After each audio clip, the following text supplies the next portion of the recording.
Okay, what's going on, everybody? My name is Mangg. Welcome back to Hanging with Mangg. I'll be playing some Civilization 5 in the background of this week's episode because, I don't know, it's what I've been playing this week. I never played any Civ before really at all, and I kind of suck at it, so don't pay attention. Please don't pay attention. Anyways, another week gone by, halfway through the month of May. Spring is in full swing, as they say, which is cool. I enjoy spring quite a bit. And, so yeah, it's going good. It's going good. This week on the channel it was actually kind of interesting. We had two new Cyberpunk games. We had two new Cyberpunk games. I finished reading Ready Player One, which is kind of, I don't know if I would call it cyberpunk, but it's semi-futuristic. And I got the Amazon Echo. I received that recently, which feels very futuristic. And they announced that in the next Assassin's Creed, you'll be able to whistle to distract enemies. So, like, the future is pretty much here. Like, it's crazy. It's crazy how fast we're advancing.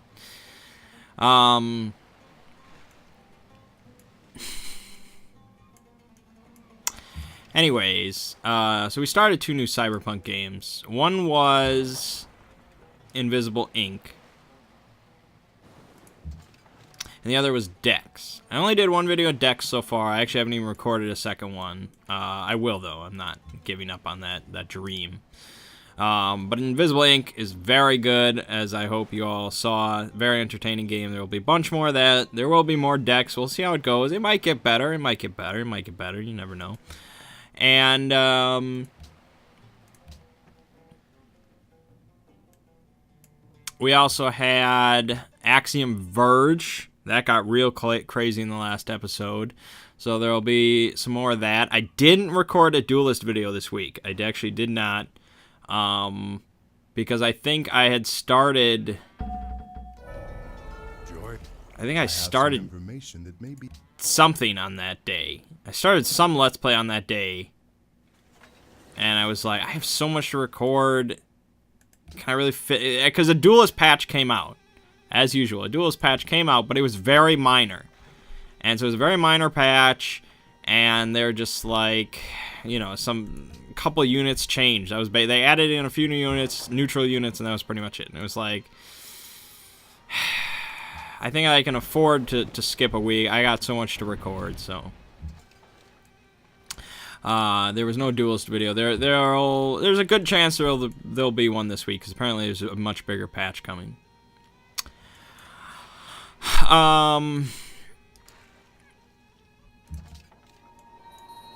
Also, next week is The Witcher. The Witcher 3, The Wild Hunt.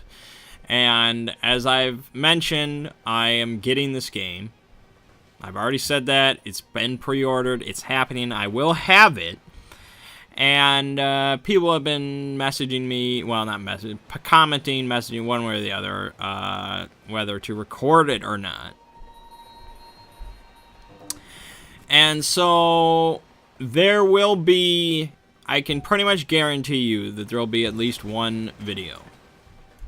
I can guarantee that. Beyond that, it's kind of a we'll see. I can probably guarantee you that there won't be a full Let's Play. I mean, I can probably guarantee you that there will not be a start-to-finish Let's Play of it. Unless I get so engrossed in it and I just record like 8 videos in a day or some crazy shit. But the chances of that are... it's never happened. So I wouldn't expect it to happen now.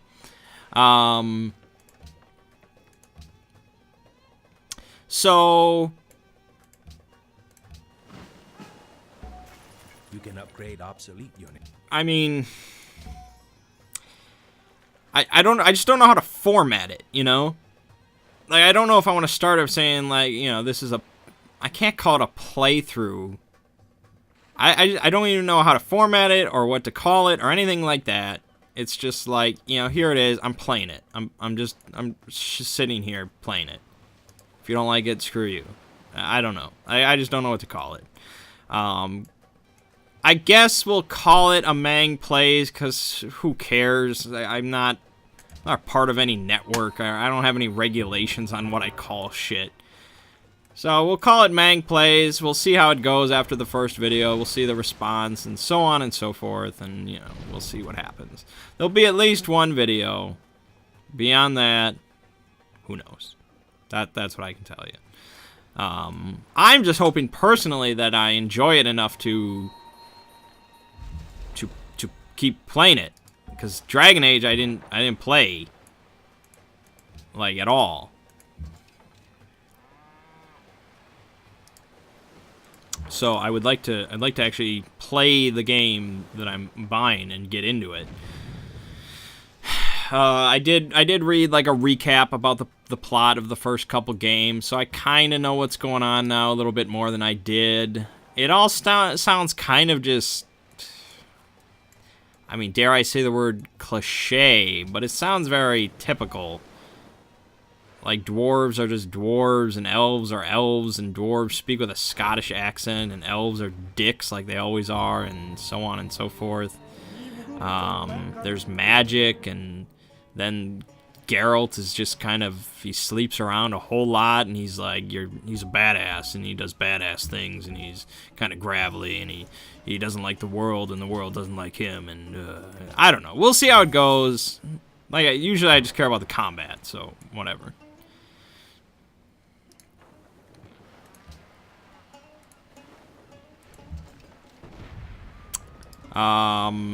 Anyways.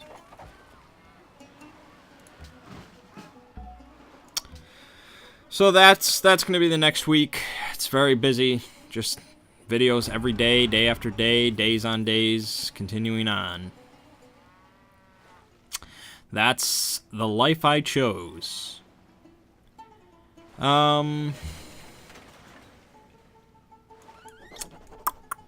What else then? What else to say?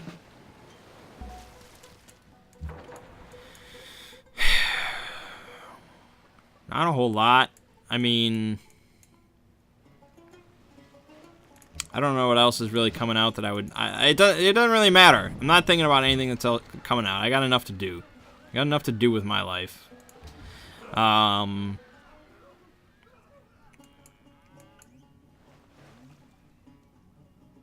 Yeah, I guess that's all I can really say about the channel.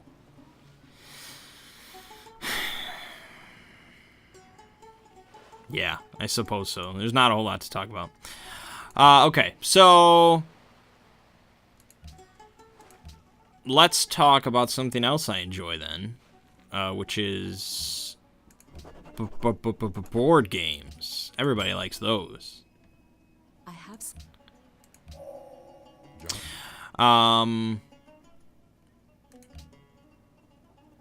Okay, let's see. Well, I played a bunch of games this week.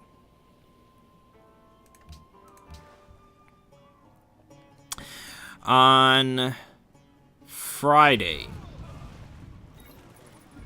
Yes. Yeah, yes. Yes. Yes. Sit here. Yes. Pretty sure it was Friday.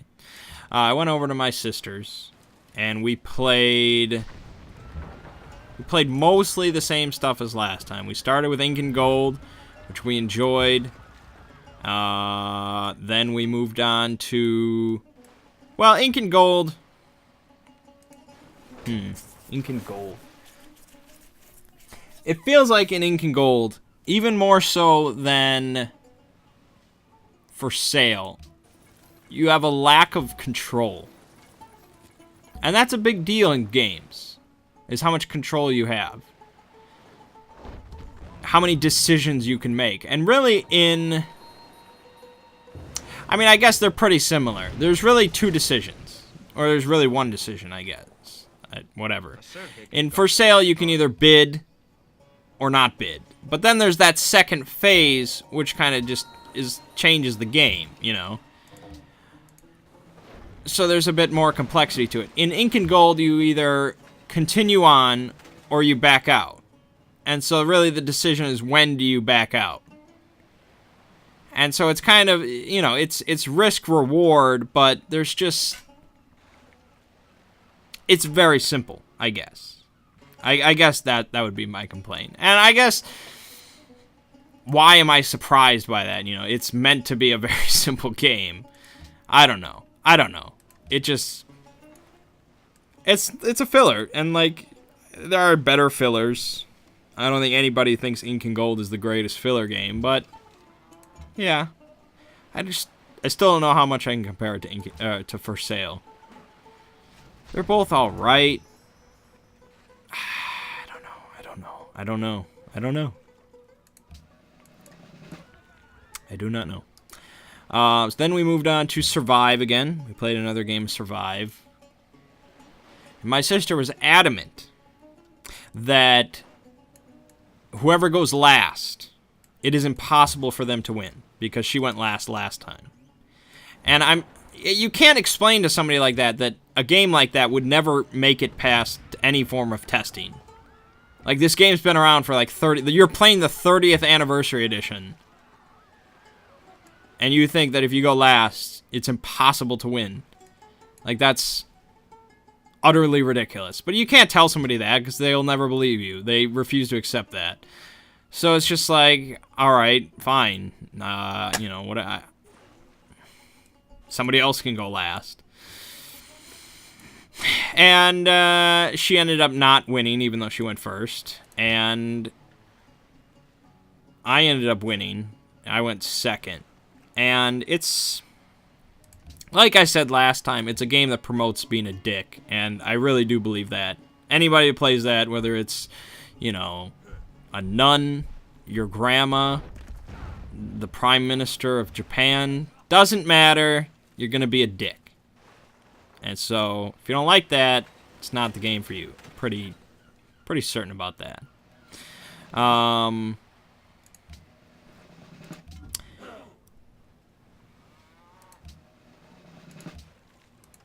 And it does have some trickiness to it, because you're, on the face of it, you're just moving your guys to islands. So you're just trying to kind of carry on and hope you can survive, as in the name of the game. But then there's a bit more to it, in the fact that you want to keep track of the specific point values of your guys, because they're all kind of different. Some are worth 1, some are worth 6 points. Your 6-point guy, or I think 1 is worth 6 points, very valuable. Like, it's tough to win without that 6-point guy. And so you need to keep track of where he is and make sure nothing bad happens to him. And then there's added on to that, if you really want, you can keep track of where you think other people have valuable guys. So then you could misdirect people with 1s, and you're like, okay, is that his 6 valued guy, or is that just some 1 that he's bluffing with? You know, things like that. There's complexity to it that I think is pretty interesting. It's an enjoyable family game. Not something that I would probably play every time, because I don't really like to be a dick in games. That's just not my type of thing. I don't do smack talk. I don't do anything like that. It's just, nah. I mean, obviously, I play to win, but I don't like shoving it in people's faces and all sorts of terrible things that people do. It's just awful, really. Anyways, so that was good. Then we played Seven Wonders again. And I was hoping that this time, second time they played, things are going to start to click in, we're going to move much faster. We actually played it twice. We played 2 games of it, which is a good sign. And, yeah, they definitely got better. There's still just some inane questions asked. It's just like, you should understand how this works by now, but okay. And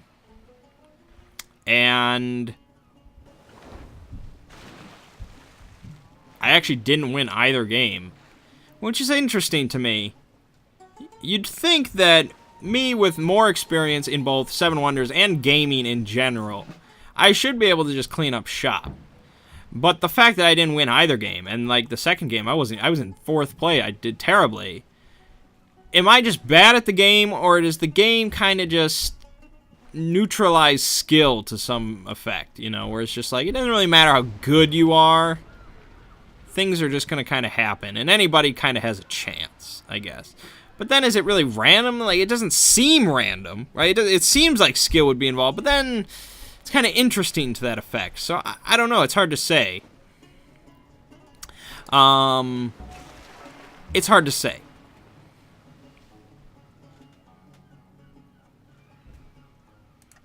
But it's still a very enjoyable game. I like playing it.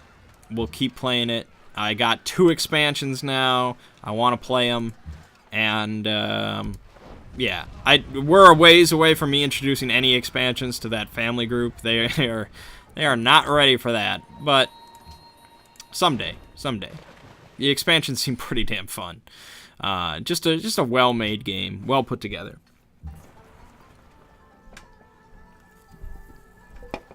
And then we played, we had a bit of time left, so we played a new game that I just got called Witness. And it's come to the point where basically anything that Shut Up and Sit Down recommends, I pretty much have to buy. Like, it immediately has to be put on my buy list. Like, that's basically where it's gotten. And so very recently they did a video review, Quinn's did a video review of this game called Witness, which I had heard of before. Tom Vassell did a review of it as well, and I think he liked it, but I don't think he raved about it from what I remember. So I kind of forgot about it until Quinn's talked about it, and I'm like, oh, Quinn's likes it. He mentioned Sherlock Holmes Consulting Detective. Yeah, done in my cart, and I think it's like sold out now. I don't think you can buy it anymore. But I was like, I have to have it. I have to have it. And I was actually a little hesitant, though. Even though I said that, I was a little hesitant. I have some information that may be of use.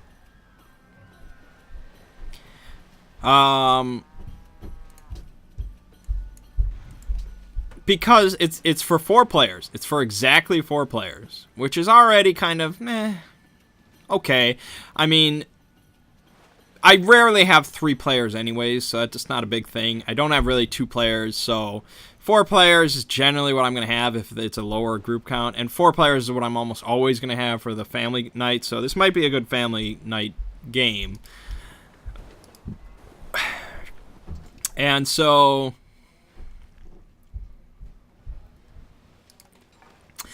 I was a little hesitant on that, but I was like, all right, family game night. But where I was really hesitant was the fact that it's mainly about whispering. It's kind of like the game called the whole telephone thing or whatever that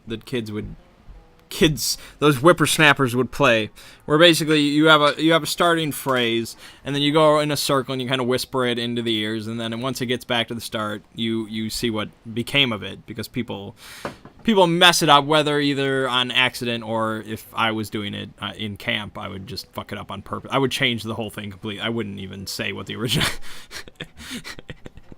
It would be like, Jimmy runs to the store, and I would just change it to, John McClane shoots a bad guy. It would just be completely different. I wouldn't give a shit. I didn't go to camp often. So it's kind of like that. How it works is it's based on like a Belgian comic or something. It was kind of strange. So based on like a Belgian comic, it's a mystery game, but it's not really anything like Sherlock Holmes, because there's nothing like Sherlock Holmes.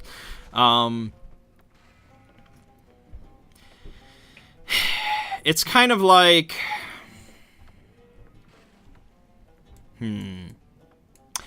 well, I'll just explain how it works, because it in itself is pretty unique. What happens is you have 4 characters, and they each have their little own booklet. And at the start of each game of it, and the game only takes like 15 minutes to play. It's very quick, which was a plus factor. Very quick.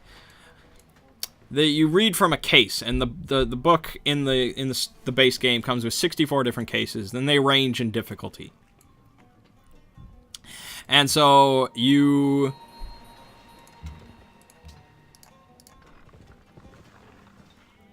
read from the case, and the case will tell you kind of the starting. Like, it's basically like the same kind of starting description as in Sherlock Holmes. It just sets it up for you so you know what you're kind of doing. You know what you're looking for and what it's going to be about. So if a murder has occurred and, things like that. Then everybody opens their own little booklet for their character and reads their clue. And so everybody basically has one clue. But some of them are shorter than others. Like, some characters will only have, like, one sentence, where other people's have like 2 sentences and they have to remember both. And you need to memorize this clue that you have read. You need to memorize it. It needs to be deeply embedded into your thought process. Once everybody is memorized, then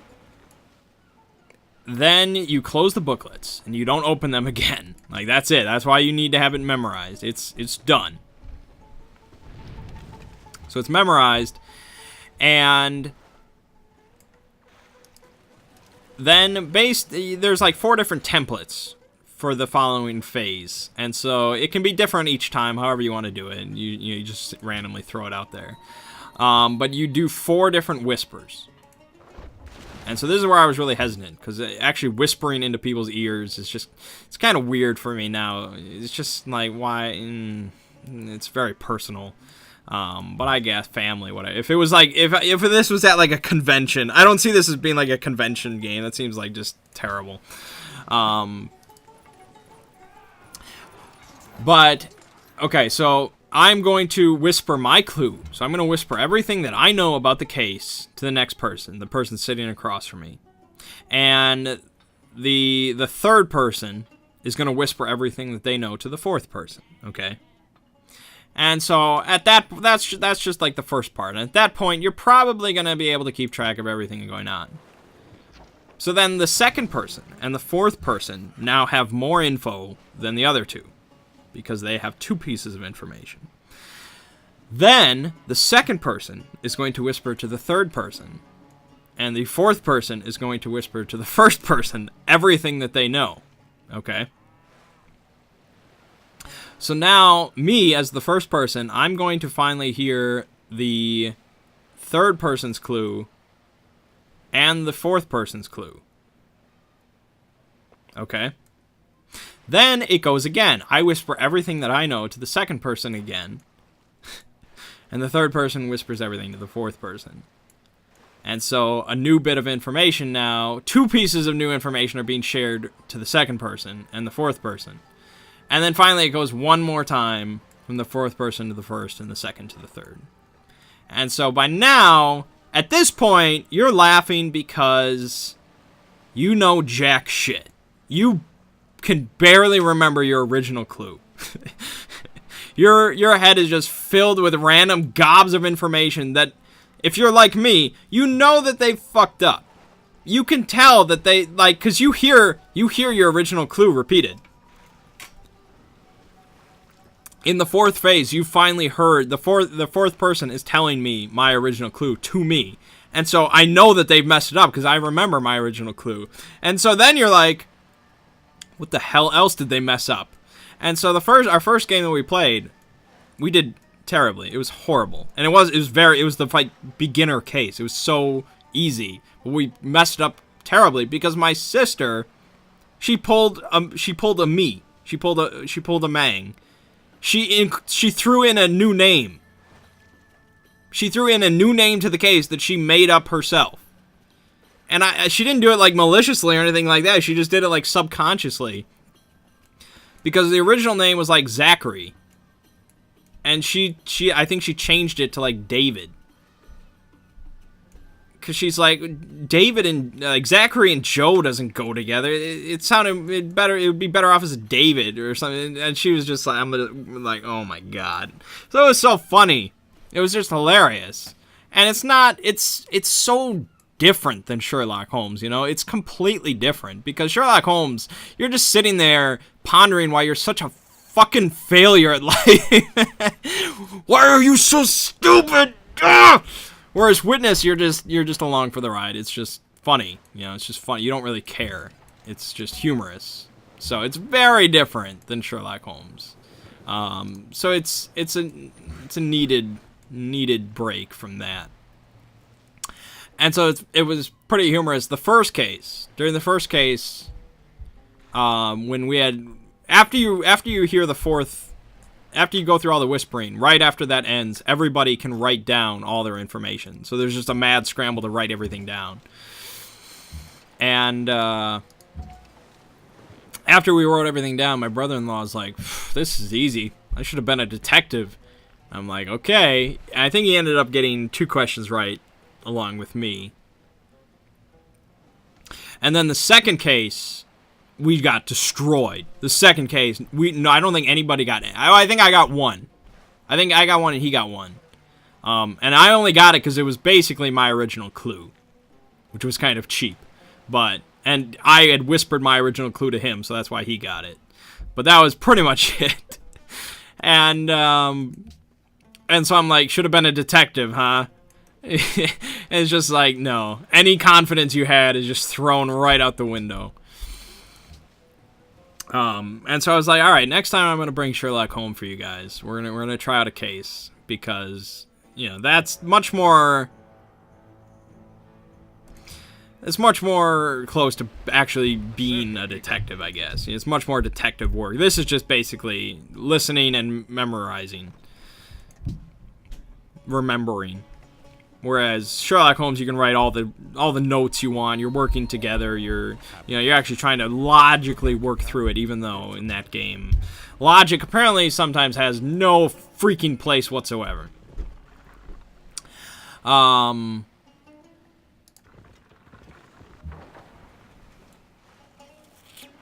So yeah, it was entertaining, and it was very quick. It's a very quick game, which is nice. So I'm probably gonna bring it every time, just as kind of a laugh at the end of every game night. It was good. It was good. Shut up and sit down usually does not steer me in the wrong direction. Yeah. So then that was Friday. Then I think Friday night, I went over to a friend's and I brought Spartacus. So we played a game of Spartacus. And here's what I'm going to say about Spartacus. I can pretty much confirm it now, I think. I think the entertainment value of Spartacus is directly proportional to how long of a game it is.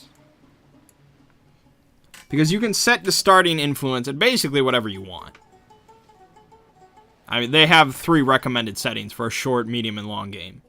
But I think it's directly proportional, because I've played a medium game and then a short game. So I haven't yet to play a long game, although I really want to.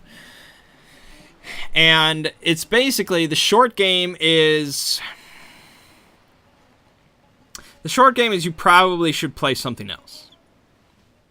If you have an hour and a half to spend, and you have 4 people, there's probably something better than Spartacus to play.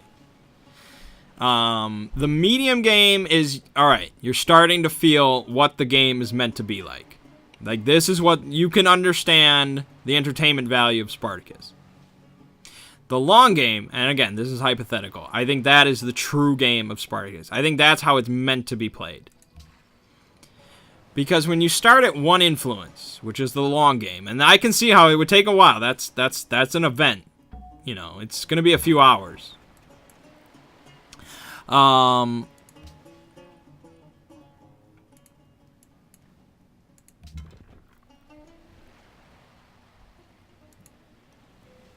you start with the long game at 1 influence, you pretty much need to make alliances. You need to work with other people if you want to do almost anything. And so you want to do stuff because you're going to be drawing these cards every time. And yeah, you can sell them off for money, and I'm sure that's what you would do. But a lot of these cards are big things. You know, a lot like this is how you're going to shoot up in influence is using these cards. And the only way you're going to play them is with the help of others. And so you're going to actually create alliances, and there's going to be backstabbing. You're going to get all these elements that in the short game, when you're starting at 7 or influence or whatever, you're not going to really get it all because you can already get +1 influences. You can get those. You can play those cards by yourself, and so you're just like, oh well, I got this, so boom, +1 influence. Now I'm at 8. Oh, I'm host. Oh, I'm at 9. And then it's just like you can play pretty. There's only like a few cards that you would need somebody else to play. That you need somebody else to use, and you don't want to help anybody because you're all very close to winning. You're all in the upper echelons, close to winning. So you lose so much of what I think the game is intended for. So yeah, we played a short game, and it helps, I guess, if you need to learn. The short game will help. You'll learn, but I don't think you get the true experience. So,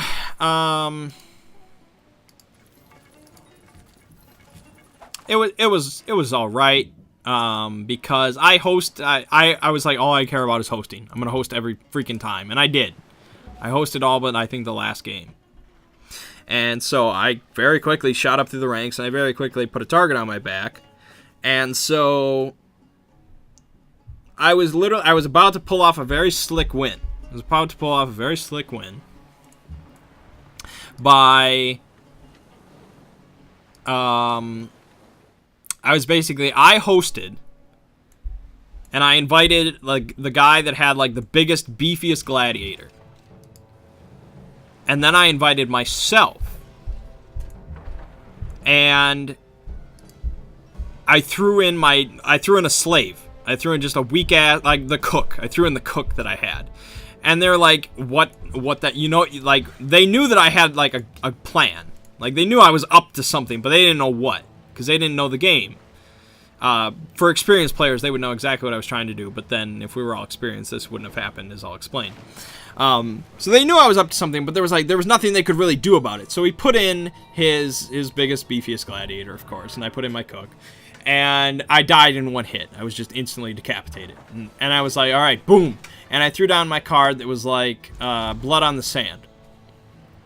And I was at 11 influence. I was very close to winning. And so I put down Blood on the Sand, which is when a gladiator dies in the arena, play this to give that player +1 influence. And so I played that on myself, and I'm like, boom, 12 influence. And they're like, what? And so, of course, when anybody's about to lose, they need to examine every factor of the situation to make sure that, you know, this is legit. Like, they try whatever they can find to make sure that this doesn't happen. And so, like, it says gladiator. Dude, it says gladiator. You put in a slave. And I'm like, seems like the exact type of bullshit I sighed because I was like, yeah, you're probably freaking right. And so I looked it up, and the internet seemed to agree with them, and I was like, all right, you're right, I'm dumb. So I held on to the card, and I just lost a slave for no real reason. I gave somebody an influence because they won in the arena. So I was like, shit.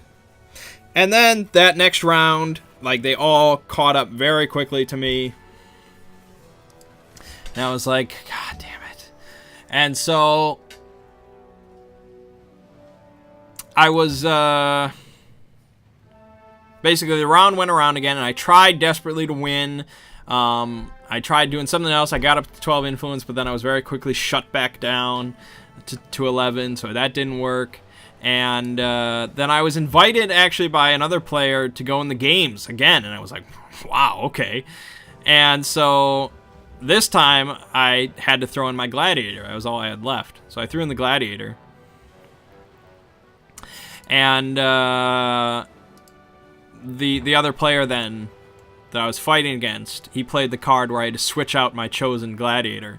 So I had to switch to a slave that I had. I had one slave, so I had to switch to a slave that I had. And so that just nullified everything, because I couldn't win. You're not going to win with a slave. It's impossible. So I couldn't win to get the influence there, and then I couldn't play my Blood on the Sand card because it was a slave, not a gladiator. So he won that. He got his 12 influence. Nobody could do anything about it, and he won. And so It was, I was very close a couple times, but it just didn't work. But yeah, it was entertaining. It wasn't a horrible night, I guess, but I think you have to go for at least a medium-length game with Spartacus. You need to have a couple hours, otherwise, pick something else. That's what I would say. And I still just have my misgivings about the combat, even though perhaps it's as it's meant to be. Because basically, if you have a stronger gladiator, there's pretty much nothing that anybody can do about it, which I guess is good, because you get starting gladiators, which are better than slaves, but they can't ever compare to like a actual bought gladiator. You know, if you actually have bought a gladiator in the market, they will outclass any starting gladiator. So there's like tiers, you know.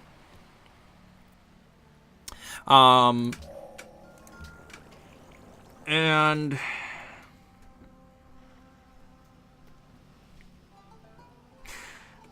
I mean, I guess that makes sense, you know, just the starting newbie is going to be whooped by, you know, Spartacus every time. But,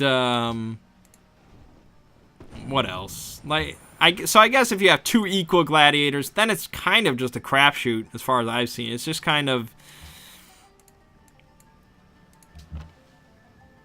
you hope you roll better. So I guess, you know, it's like a lot of games. You just hope you roll better. So you know, it's a very interesting game. I'm glad I own it, but okay.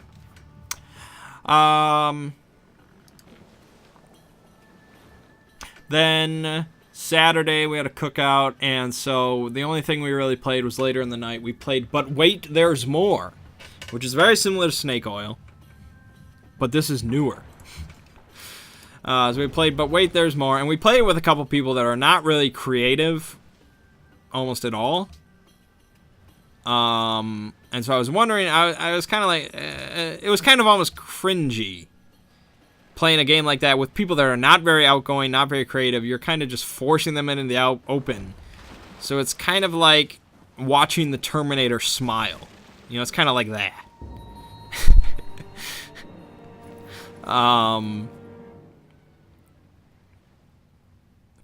But it was entertaining. We had some pretty hilarious moments, if I can say so. We had a broom that could clean up spills before they even happened, which by itself is not very funny. But then one of my friends said, "It's the Minority Report of brooms," and I just could not freaking stop laughing at that. That was the funniest shit ever.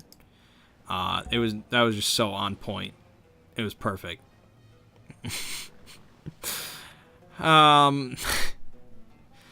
So it was good. I'd put it, you know, comparable to Snake Oil.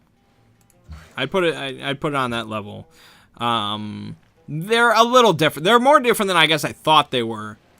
I think But Wait, There's More is almost it's a bit more constricting initially, but then the fact that you flip over a random card can make for a lot more entertainment.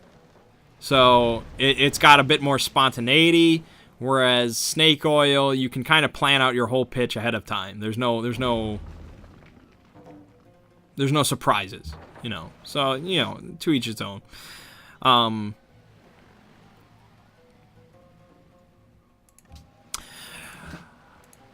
It is both of those are very much, though, games that depend on the group that you're playing with. More so, well, not more so than any other game I have, but more so than any other party games I might have. Say Anything or Pit, I think you can play with just about anybody. There's really it's not asking a whole lot from people as far as creativity goes. Say Anything, sure, but people can just write down whatever, and nobody's really that judging. You're not on, there's no spotlight on you, you know. But I don't own a whole lot of party games, so keep that in mind. Whereas, you know, Snake Oil, But Wait, There's More, you're sitting there talking for 30 seconds where everybody's listening, and you're expected to be funny. Like, you need to be funny. It's not something where it's like...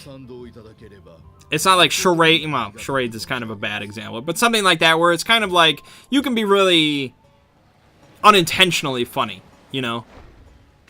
You can just kind of be dumb and people will just laugh at your antics because you flubbed something or, you know, things like that. Title recall, things like where it's just kind of like unintentionally humorous. Here it's just like you're giving almost like a stand-up routine, you know, in 30 seconds. That's what you're expected to do. So for some people that's a lot of pressure, and this is where kind of the cringiness comes in, where it's just like, if they're not funny, if they're just kind of repeating what their feature card says, and it's just kind of like, yeah, well, who's next? You know, something like that. So it's very much dependent on who you're playing with, but with a funny enough group, yeah, it could be pretty damn entertaining. Yeah.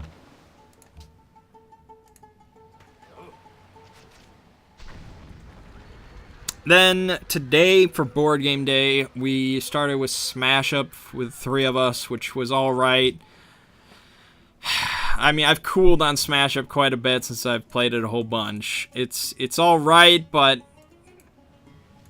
every game it just seems it's like basketball, where it's just like everybody's really close at the end, and then it's just kind of like there's no climax. Like, it's just kind of like, oh well, I guess you win. All right, you know, it's just like it's so much dependent on what combo you get, and you know, better, you know, some combos are better or worse, sure, but it's more like this combo's really boring, you know. If you get a boring combo, the whole game kind of sucks. So, you know, it's all right. I own it, but I don't think I'll buy any more expansions, which is kind of a big deal, I guess. Why is capitalism not a religion? So we played that. I did not, or did I win? Oh no, it was a tie. And I think for a tie you keep playing, but I don't think anybody wanted to do that.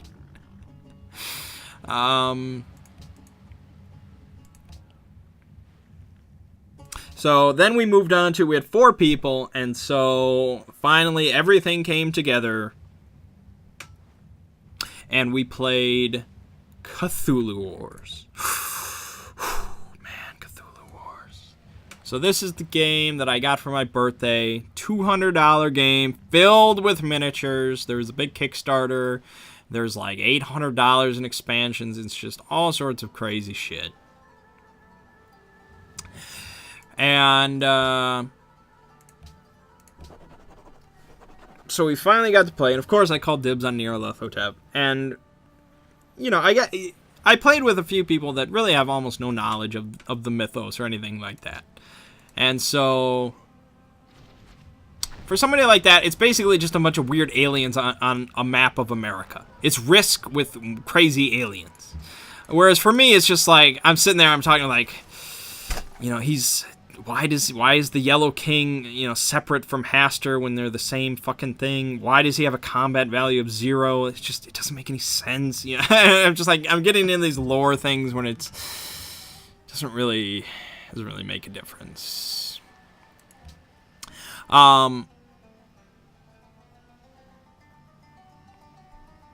So yeah, we got into this. I explained it all, and if you've played Risk, it's similar. I mean, at least with the base game, you're moving around a map of America. Or not America. You're moving around a map of the world. Sorry. I just generally think that America is the world. You move around the map of the world. You have guys on the board. And you're trying to control regions, I guess. But I'll explain a bit more. And you're rolling dice for combat. But that's really where the similarities end, because there's so much more to it.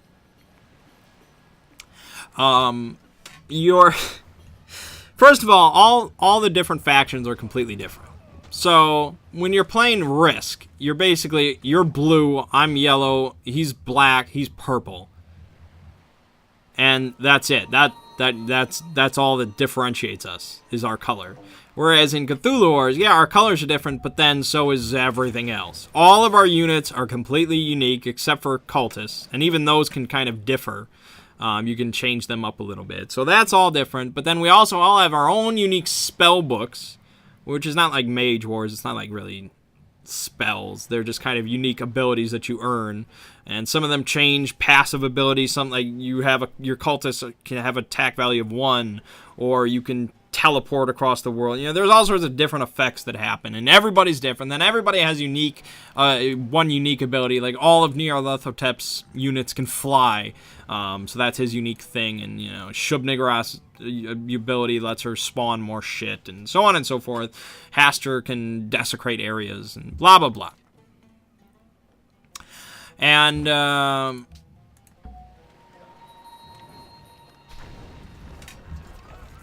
you're trying to control areas, but you're really trying to control gates.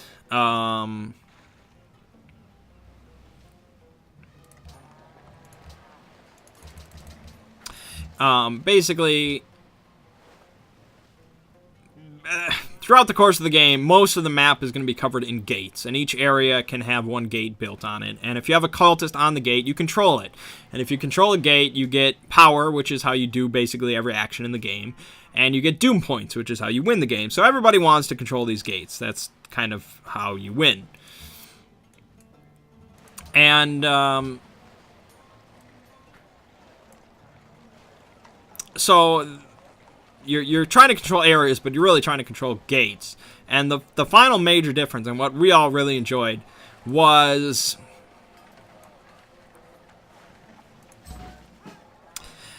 in Risk, you basically do your whole turn, and then it's somebody else's turn, they do their whole turn, and then it's somebody else's turn, they do the whole turn.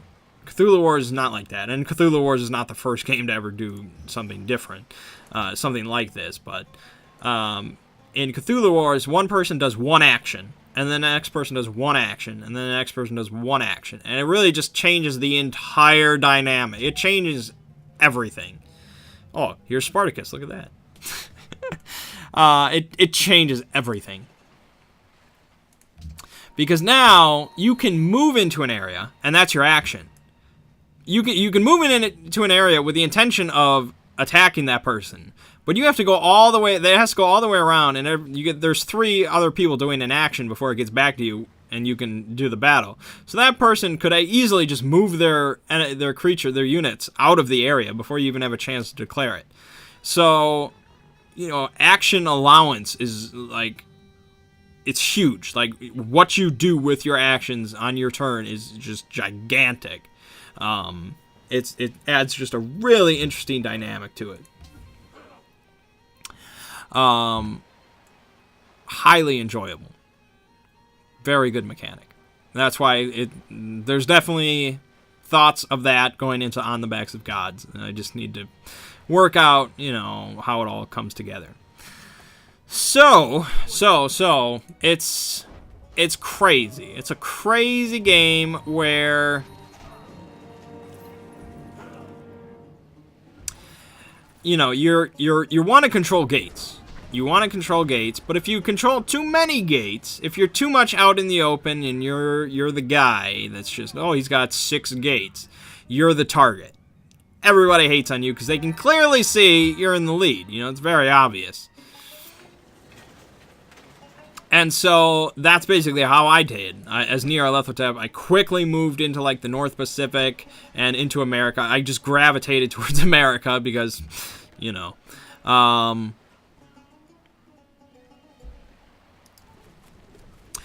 and so I quickly got like 4, 5, 6 gates controlled. And there's a way you can like spend a certain amount of power every turn as part of the Ritual of Annihilation, which has a very ominous name, and you can basically double your doom points for that turn. And so I did that 2 turns in a row, and I was more than double ahead of everybody else. So I was way out ahead in the lead, and I was pretty close to winning, like not too far into the game, which is basically, it was like an hour and 20 minutes or something like that. And so to win the game, you need to have earned all 6 of your spell books. And so I was a fool, basically. I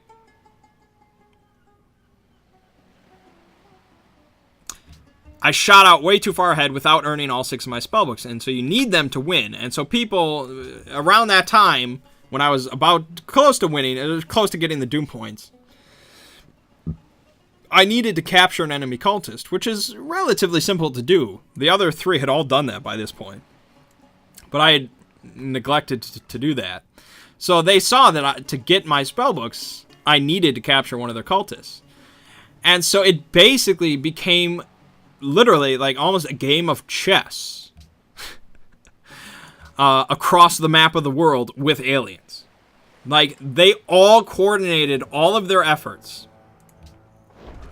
in order to avoid me capturing any one cultist. That's all I needed. I just needed to capture one cultist, and boom, done.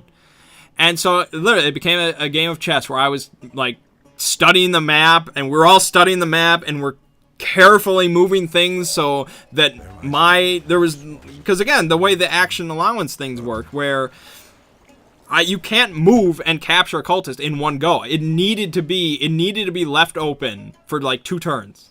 Which was ridiculous. It was very complicated if they're all consciously working to make that happen. So a whole round went by where I just could not capture one because they all did everything in their power. Like, they spent their entire turns just making sure that I didn't win. And I was just like, you're not going to win by preventing me from winning. Like, you're not doing anything to help you guys win. And they're like, yeah, we know, but we have to do what we have to do. And I'm like, yeah, we'll see. So then that round went by. And then Studs, like, rocketed forward in Doom points. He was right behind me, and I think Mert was, like, right behind him, and my other friend playing Cthulhu was just, I don't know what the hell he was doing. So then it was the final phase of the game, basically. Somebody was going to win this game.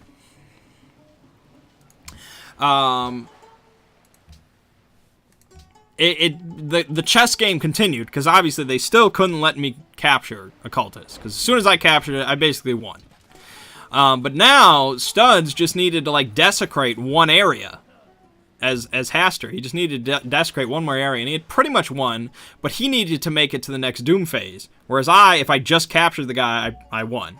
Like, I was already good. He needed to make it all the way to the end of this phase. So they still needed to focus on me, but they also apparently wanted to focus on Studs, and then Cthulhu was just coming in from, like, I don't know what he was doing. He was coming over from, like, Africa and just kind of fucking with things. And so Mert eventually got so distracted with that he had left a cultist open long enough for me to just snatch it right up. And so I grabbed that, got that spell book. It just needed to go around one more time, and I was like, all right, go ahead, Cthulhu. You need to win before my next turn. And so nobody could take it, and I got it. So, victory for glorious Nyarlathotep. As it should be. As it should be. But everybody really enjoyed it. Everybody really liked it. Which is good because it's a $200 game. You better freaking enjoy it.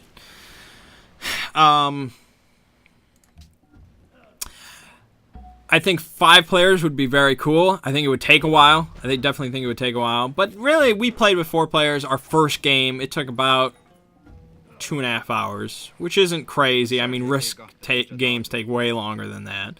So I could definitely see getting 5 players.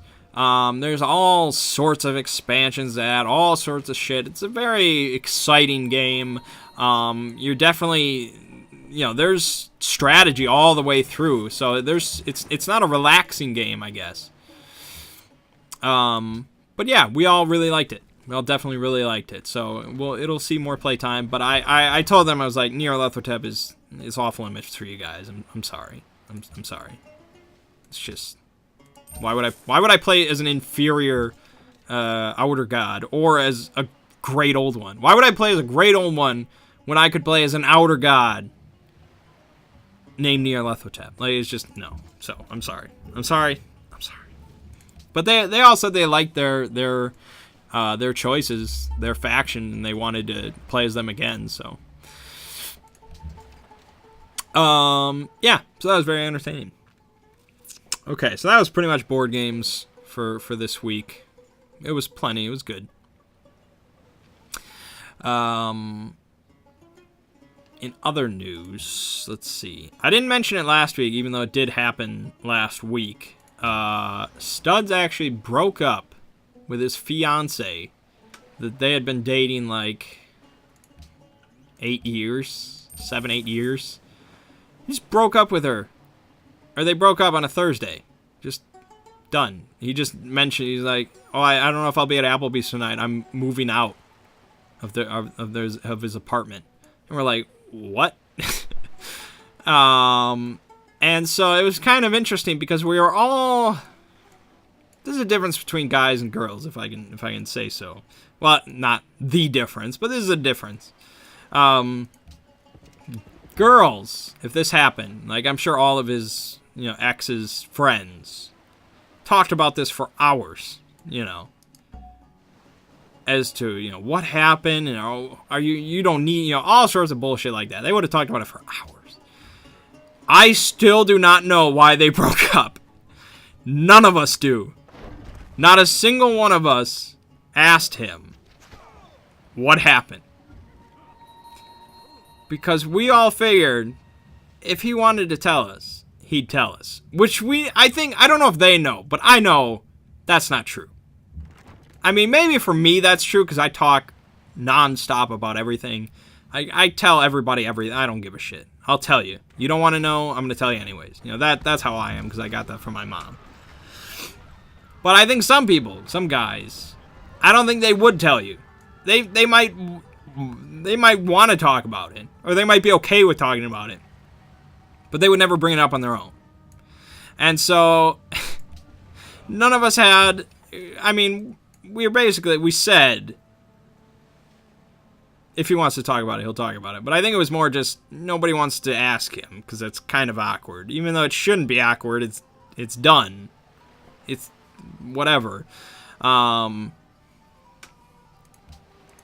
But, yeah, I still have no idea. They're done, which is so strange because, I've known him for a long time, and they've always been kind of together for many, many years. So, okay, something big happened. We suspect that she stole his chicken sandwich from Wendy's, but who knows? So, yeah, like that night, or like that day, or the next day, or something like that, he immediately started going on Tinder. And like the first chick that he matched with, he's been messaging her like every day since they matched. And it just seems kind of wrong to me. It just seems like that's a little fast. But I think there's this concept that's occasionally talked about. I haven't heard of it in a while, but I think I remember. It's called, like, the rebound. Where after a serious relationship ends, you have this hole of emotional neediness that needs to be filled in some fashion. And so you just reach out in any capacity that you can to try to desperately fill it. And I think that's what he's doing, but I'm not going to say you're filling your hole of emotional neediness. But I would say I think that's what's happening. I'm saying that to you. Perhaps I'm wrong, because I'm dumb. But it sounds like it. So I don't know. She seems way out of his league, if you're going to ask me honestly. Her name's Ariel. I don't even know how they pronounce it nowadays. And she's got jugs for days. So, that doesn't sound like Studs' type. So that happens. So that's just kind of crazy. It just makes you wonder that really, no matter how certain you are of something, you really can't be certain. just a couple weeks ago, he was drunk at Applebee's, and he told us that and he's like, I'm pretty sure that she and I are going to be together for the rest of our lives. He said that 2 weeks ago. I swear to you. I swear to God. He said that, and then a week later, boom, done. Moving out, never speak to each other again. Life's crazy, man. That's all I can say. Never be certain of anything. Except death and taxes, I guess. That's what they say. So anyways, yeah, we, not much really else to say. Nothing really interesting happened. As I'm sure you're always desperate to hear about some crazy antics. Not so much. So yeah, I guess that's about it. You can look forward to more Invisible Ink, some more decks, I guess, suppose. Witcher 3, who knows what'll happen with that. Never be certain of anything. And yeah, life will go on for everyone, unless it doesn't, in which case I apologize. Yeah, so my name is Mangg. This has been Hanging with Mangg. I'll see you fine folks next week.